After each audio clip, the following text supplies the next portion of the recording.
C'est une reine fourmi qui s'est envolée, qui s'est accouplée et qui là s'est reposée sur le sol pour former une nouvelle colonie, sauf qu'elle se fait accueillir par des ouvrières d'une autre colonie qui vont la tuer.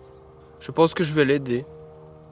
Ça, je sais pas exactement pourquoi, mais je pense que je préfère qu'il y ait plus de colonies de fourmis plutôt qu'il y en ait une qui ait toute la nourriture. Donc je vais essayer de l'aider, mais ça, je sais pas si je peux en fait. L'ouvrière a pris une antenne de la reine et du coup on peut pas vraiment la libérer en fait. C'est fou comme l'ouvrière est réellement plus forte que la reine, c'est-à-dire que l'ouvrière arrive vraiment à traîner la reine et la reine peut rien faire, elle se fait traîner vraiment.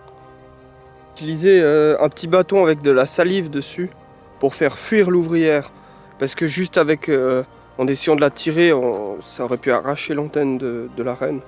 Mais bon, la reine a toutes les pattes cassées, presque toutes les pattes cassées, donc elle a quand même très peu de chances de survivre. Ah bah il y a des fourmis là, c'est pas là qu'il faut que je la mène. Je me dis que j'aurais peut-être pas dû la sauver, mais bon, c'est toujours des questions morales, c'est compliqué la morale.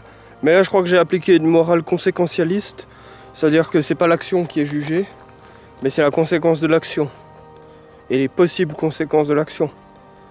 Et moi dans le meilleur des cas, je voudrais que la reine forme une nouvelle colonie, c'est le meilleur des cas possible.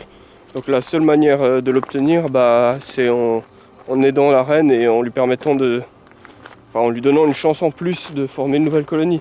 Ce qui arrivera certainement pas vu qu'elle a toutes les pattes cassées. Bonne chance, petite fourmi. Si tu ne meurs pas asséché par le soleil. Bon, je te mets sous des cailloux. Hop, voilà. J'ai appliqué une morale conséquentialiste. Mais comment est-ce que j'ai tranché entre les deux conséquences? Comment est-ce que j'ai tranché entre la reine qui se fait manger et la fourmière de la fourmi ouvrière qui a plus de nourriture, ou la possibilité que la reine forme une nouvelle colonie? Comment j'ai tranché entre ces deux choix? Eh bien là, j'ai tranché par le choix qui m'intéressait le plus, moi. C'est-à-dire que c'est moi qui ai construit le sens de ces choix. C'est moi qui ai dit celui-là a plus de valeur que celui-là. C'est moi qui ai posé des valeurs. Alors là, on pourrait se dire, ah mais tu te prends pour un humain supérieur qui domine le monde et qui dit comment doit être la nature. Sauf qu'avant d'être un humain, je suis moi-même. C'est-à-dire que cette façon, j'estime que je sois un humain ou que je sois autre chose, eh bien c'est moi qui dois construire des valeurs autour de moi. Je dois être le héros de ma propre vertu. C'est-à-dire je dois construire ma propre vertu, savoir poser des valeurs, qu'est-ce que je considère comme bon et qu'est-ce que je considère comme moins bon et comme mauvais et comme moins mauvais, plus mauvais. Et ensuite je dois être le héros de ma vertu. Mais quand je dis ça, ça n'implique à aucun moment que l'homme est supérieur aux autres animaux.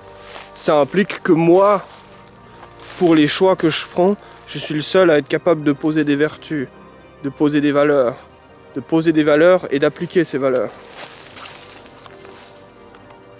Les arbres me barrent la route, je peux pas avancer dans cette direction. Et donc les valeurs ont un lien avec la morale, parce que les valeurs, c'est dire que cette chose a plus de valeur que celle-là. C'est dire ça, je préfère cela à cela. C'est placer des valeurs. Et une fois qu'on place des valeurs, on place des sens. C'est-à-dire, c'est vers cela que je veux aller, c'est vers cela que je veux tendre, c'est vers cela que mes actions iront. On pose des valeurs et on applique ces valeurs. Ce qui fait peut-être de nous quelqu'un de valeureux, je sais pas. Le truc avec valeureux, c'est que c'est une étiquette. Et souvent les étiquettes, elles correspondent à un groupe. C'est-à-dire, sera nommé valeureux celui qui suit les valeurs du groupe. Et non celui qui pose des valeurs et qui les suit. Mais pour le cas de la fourmi, le groupe ne me dit pas grand-chose. Et pour énormément de cas, le groupe ne dit pas grand-chose.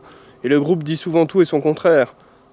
Et dans le groupe, il y a des forces, des intérêts qui eux-mêmes posent leurs valeurs et qui te disent de faire ci ou de faire ça. La chose qui se produit, pour moi, a une valeur, de par le fait qu'elle se produit. Comme par exemple, la reine fourmi s'est fait attraper par une ouvrière. Elle se fait traîner. Ce qui est complexe, c'est de trouver la place que l'on occupe là-dedans. C'est là que la morale et les valeurs sont complexes. Parce que la place que j'ai là-dedans, je pourrais dire, oui, non, mais... Alors, je ne l'ai pas encore sauvée, donc le fait de la sauver ne s'est pas produit. Et pourtant, je suis là. Je suis arrivé jusqu'ici. C'est un peu la question de, est-ce que je dois intervenir? Si la chose qui se produit a une valeur en soi, alors... le fait que l'ouvrière traîne la reine et pour la manger a une valeur. Oui, mais si je la sauve, la reine, cet acte se sera produit, et donc il aura une valeur en soi. Et donc les actes que je fais ont tous une valeur en soi, de par le fait qu'ils se produisent. Mais avant qu'ils se soient produits, comment juger de quel acte doit se produire? C'est là que la morale... c'est là que le placement de valeurs, la construction des valeurs, est quelque chose de complexe. Et que l'on doit recourir, par exemple, au conséquentialisme. Ah, je me fais déchirer les jambes par les ronces. J'ai un problème éthique, parce que j'ai cette bassine d'eau qui croupit, qui se remplit de bêtes. Et il faut absolument que j'évite qu'il y ait une prolifération de moustiques. Du coup, je vais devoir tuer des milliers de larves de moustiques. C'est pas vraiment un dilemme parce que les moustiques sont clairement un ennemi de l'humanité. Mais bon, c'est un peu triste quand même. Le dilemme c'est... Enfin, il n'y a pas vraiment de dilemme, mais il y a une question intéressante, c'est... Est-ce que j'aurais dû laisser l'eau croupir? Est-ce que le meilleur choix, ça aurait pas été de ne pas laisser d'eau dans cette bassine pour même pas que les moustiques viennent? Et là, ça se pose une question intéressante. Je vais les tuer, ces larves de moustiques. Est-ce qu'il aurait été mieux que jamais elles ne viennent? Ou est-ce qu'il est mieux qu'elles vivent un moment et que, par les circonstances, il se trouve que je dois les tuer? Enfin, je sais pas, il n'y a pas de mieux ou de moins bien, les choses se font de toute façon. En gros, c'est est-ce que la vie que les larves de moustiques ont vécue là a une valeur ou est-ce qu'elles auraient eu meilleur temps de jamais venir au monde? Quelque part, elle a quand même une valeur parce que c'était assez imprédictible de savoir si cette bassine-là allait être vidée par un humain ou non. Ah, et il y a une reine de fourmis. Ah oui, et je pensais, parce que juste avant j'ai vu plein de reines de fourmis dans une fontaine qui tombaient, elles tombaient dans la fontaine, elles tombaient. Et du coup je les ramassais, je les sortais, elles me remontaient le long des bras et je continuais à en ramasser comme ça. Et j'en avais plein partout qui me remontaient dessus, des reines de fourmis en train de se noyer.